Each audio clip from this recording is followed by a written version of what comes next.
3 years ago, I took the biggest commitment of my life. I paid 130,000 euros just to tick off an item on my bucket list. A big goal that has been on this list for many years. I bought myself this Tesla Model X Plaid. Now, after 3 years owning that beast, driving 84,000 kilometers through 18 countries, while being in temperatures that range from 40 degrees in Spain to minus 30 degrees Celsius in the very north of Finland. I'll give you my honest feedback on what it's like to own a 2023 Model X Plaid. I will break this into 5 different categories that I will go over. Then I will also tell you what I really dislike about this car. And in the end, I want to tell you whether or not the Model Y would be enough to own as well, considering that it's like half of the price of the Model X or even a third of the price if you take the Model Y standard. So first I want to go over the overall category and talk about the build quality. I know that many people are talking about poor build quality, that some of the gaps are very big and not how they should be like.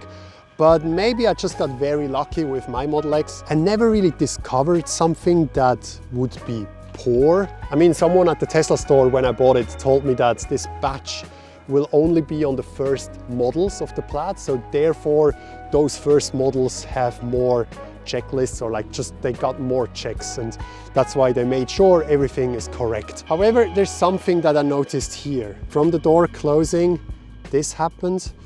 Same on the other side. There's some other things that I will cover in the service category of some things that I have changed. Something I really like about the Model X is the suspension. So right now it's on low, but I can raise it up to very high, and then it gives me enough room to go off-roading as well. And I've done some crazy off-road routes, I would say, considering that this is a 130,000 euro car. Obviously with a Jeep or any cars like this, you can go even crazier, but pretty proud on what this car is capable of. Then yeah, I'm a big fan of the Falcon wing doors. I also have this table here that I can set up. It also acts as a sunroof. People often ask me how it works, if there's a car or a wall with the door. Well, this is how it opens when there is nothing, but when there is a wall, the doors actually go up really tight.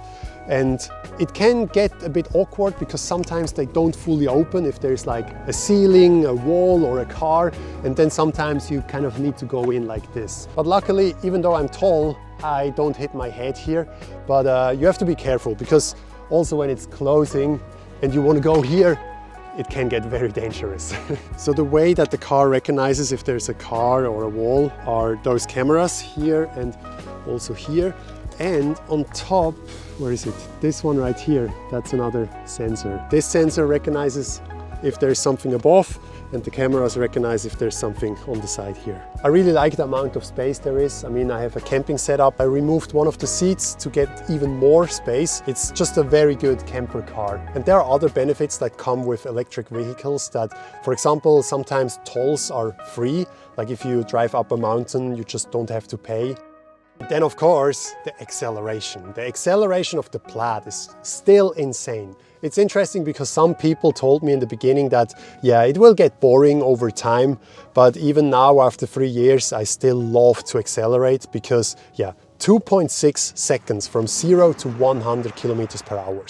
Absolutely insane, especially for a car that weighs 2.5 tons. But then again, some people were saying that from 100 to 200, it will be slow. It's not, bro, it's not.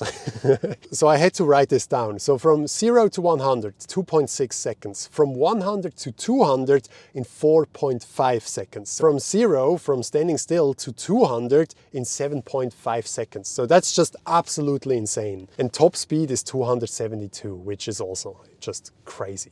Luckily, I live close to Germany with the German Autobahn, so I can actually use this power as well. Obviously, I always have a lot of respect with this kind of speeds because it's just insane. And while it is true that with a Lamborghini or just any sports car, you have this sound, this roar, that's very exciting too. But with the Tesla, everything is just so simple. Like for example, the Model X has automatic doors. So that means I can literally just press this button and it will open the door. I can literally just walk up to the car, the door will automatically open, then I get in, press the brake pedal, the car will automatically recognize if I want to go forward or backwards, shift into the right gear, and I can just drive. This is how simple it is. I don't even need to use my hands.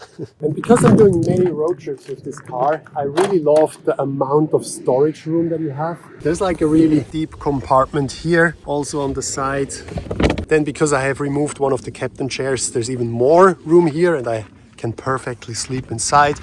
And then if you come to the front, of course, we have all this storage room as well.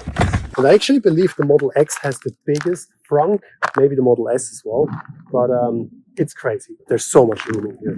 So just to show you, we have 84,281 kilometers. We do have the full self-driving capability. However, as we are in Europe, unfortunately, it doesn't work. It has full self-driving computer free. I'm a little bit annoyed because 3 months later, after I got it, they released the Model S and Model X with hardware version 4. But yeah, as long as we don't have FSD in Europe, it doesn't really matter anyways. All right, let's move on to the service category. These are all the things I had to change or repair. So one of the things that broke very early on was back here, this thing here. So something broke in here that this whole part was like this the entire time. Another thing that came off was this sealing strip in the door. Apparently that's something that happened to a lot of Model X in the beginning. Also the steering yoke, people said that it will start to peel off here. So this actually happened to me just before I hit the 80,000 kilometer mark, because this is when guarantee runs out.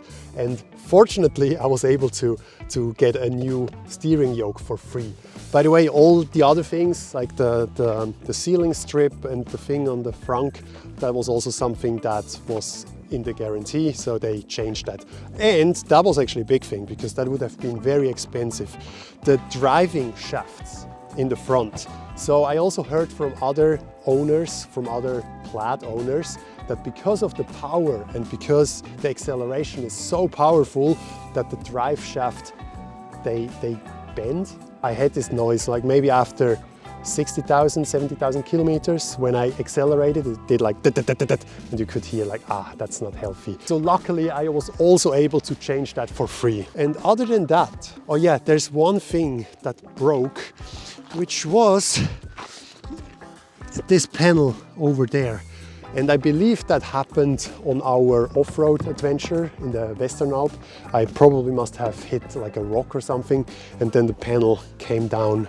So yeah, that was the only thing I believe that I had to pay. It was like 250 euros or something. And other than that, I didn't have to pay anything to repair something.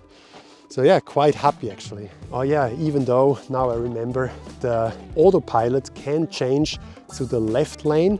However, if I want to go to the right lane, and if I drive like 130 kilometers per hour or 140, it often doesn't let me go to the right side. So I don't know what's the issue there, because I can go to the left but not to the right. I also told Tesla service about that, and they were also like, they don't know what it is and they can't really do anything about it because there are not enough people complaining about this issue. So yeah, if you experience this issue as well, please report it to Tesla so they get some pressure and they can do something against it.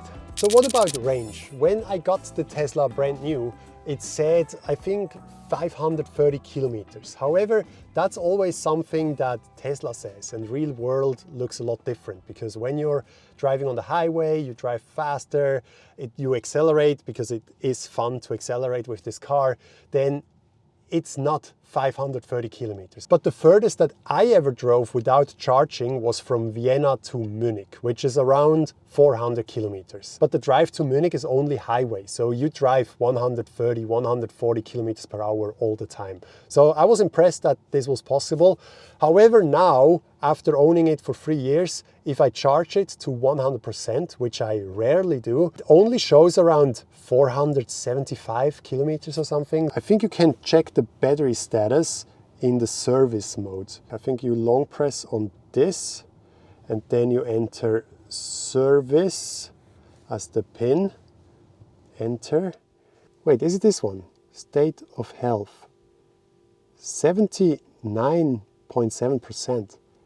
I lost 20%. Is that possible? I'm not sure if that's true because it sounds a lot to me. It might be. Let me know in the comments if that's possible. Anyways, the thing with range is, in what scenario do you have to drive more than 400 kilometers without stopping? Like, there are so many superchargers everywhere, so it's never an issue. This is actually a good segue into the next category, which is charging. So 2 winters ago, I drove this car above the northern Arctic Circle and it was minus 30 degrees. And I never really thought about that this could be an issue until some of the locals were really impressed by, hey, you have an electric car and you can still drive? Like, what the hell? And I was like, why not? Because everyone was saying with electric cars that they are not good in the cold. It is true, like the range definitely drops by a lot. So instead of driving like 300, 350 kilometers, which I usually do before I charge, in the north, I drove around 200, maybe 250 kilometers max. So we lost like a lot of kilometers just because of the cold. So actually, if I check my average here, so for the last almost 50,000 kilometers, the average energy consumption was 220. So the Plaid has a 100 kilowatt hour battery and it can use 95% of it. So if I'm right, if I calculate this right, 220 watt hour should mean that the realistic range would be 435 kilometers. Yeah, correct me if I'm wrong. I also didn't understand this before driving electric, but with a gasoline car, you mostly fill it up to 100% and then you drive it. But with an electric car, you don't really do that because the fastest to charge a car is from, I think, 20 to like 60%. And this is most of the time where you charge. So I arrive with 20%, I charge it to around 70, maybe 80%, and then I continue again. And this usually takes around 20 minutes or something. And it's always a good break on a road trip. You just go to the toilet, get a coffee or something else, and then you keep driving. It's just something I had to get used to. It's a different kind of traveling. I mean, the comfortable thing is if you put in your destination in the GPS, it will automatically show you the next supercharger. So you always have like those small destinations on your road trip. And I'm always looking forward to the next supercharger because I can then take a little break and drink a coffee or whatsoever. I mean, you definitely need to plan better when driving electric, especially when you're not in a city where there are so many chargers. I had a couple of situations where I knew I want to drive into nature or on top of this mountain, and I knew there is no supercharger close by, so I had to reroute to a supercharger to get fully charged before driving up that mountain. But yeah, that was just a couple of times, and now after 3 years, I'm just aware of that. And when I know I want to do something like this, I just plan a little bit in advance, and then it's almost never an issue, especially now when there are so many charging possibilities all over the place. I mean, even just 3 years ago when I got this car, there were less chargers. All right, so let's move on to the last category, which are the charging costs. And then after that, I will tell you what I absolutely hate about this car. I actually looked that up last night. So my total charging in 2025 was 2,169 euros. Then in 2024, it was 1,871, and in 2023 it was 551. So as you can see, in the first year, I didn't use that much supercharging from Tesla, because mainly for the reason that in Vienna, we have this Wien Energie, it is like Vienna Energy provider, where you can charge your car during the night for like less than 10 euros. So I can completely charge my car and get 430 kilometers of range, which is such a good deal. So that's why in the first year, I definitely used that a lot because it's cheaper. And then over the years, yeah, I just didn't really care anymore and just went to the supercharger. By the way, fast charging is actually not that good for the battery. If you charge slowly, it's actually much healthier for your car battery. But yeah, with that said, I used 1,102 euros for this Wien Energie provider. And then roughly, that's just the estimate, 300 euros on other providers. So with the supercharging, where I spent a total of 4,591 euros, we come to a grand total of almost 6,000 euros. It's a lot. If you compare that to a gasoline car, it's also not that much less. So I thought that driving electric is a lot cheaper than a gasoline car. But I think if you drive a car with average consumption, you would get to around, what do I have here? to around 8,000 euros. Take into consideration that I use a lot of supercharging here. So fast charging is a lot more expensive than if you, for example, would charge at home. Or if I would have been charging at the Wien Energie all the time, I would probably have spent, I don't know, like 3,000 to 4,000 euros. And because I often sleep in the car, even in winter, I obviously use some kilometers as well during the night. It's between 50 and 100 kilometers per night, depending on how cold it is. And that's also where my battery consumption came in. So now to the thing you've been all waiting for. What do I dislike about the Tesla Model X Plaid? One thing that I need to point out are the wipers. So those window wipers here, they suck. I cannot really demonstrate that to you now, but when it rains a little bit, they either don't wipe at all or they go like full speed all the time. And sometimes it's not even raining and then at some point they just go on.